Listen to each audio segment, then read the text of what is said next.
Hi friends. ఈ మాజీ ముఖ్యమంత్రి జగన్ గారి మీద దగ్గర 31 కేసులు ఉన్నాయని విన్నాం. అన్ని సిబిఐ కేసులు. అవి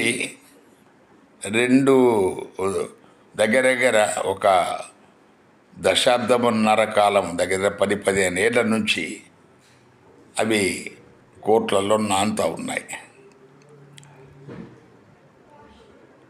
ఆయన కోర్టుకు హాజరు కాడు.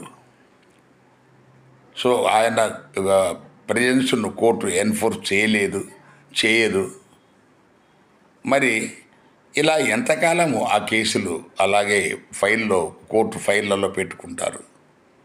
దానికి ఏదో పరిష్కారం చూపాలా. మీరు కేసు డిస్పోజల్ అన్న చేయాలా, లేదా దానికి మన ఈ పై కోర్టుకు, సుప్రీంకోర్టుకు, హైకోర్టుకు మీరు పలానా కారణాల వల్ల మేము ఆ కేసు ముందుకు పోవటం లేదు అని మీ వివరాలు మీరు హైకోర్టుకు అందజేస్తే హైకోర్టు ఏం చేసే తర్వాత నిర్ణయం తీసుకుంటుంది.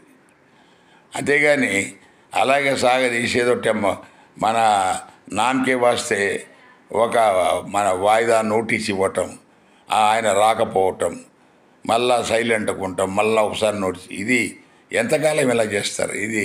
ఇది చాలా మనకు జనాలకు చూడడానికి చాలా ఎబ్బెట్టుగా కనిపిస్తూ ఉంది. న్యాయ వ్యవస్థ మీద గౌరవం పోతూ ఉంది. దానికి ఏదో ఒక పరిష్కారం చూస్తే బాగుంటుంది అనేది ప్రజల విజ్ఞప్తి.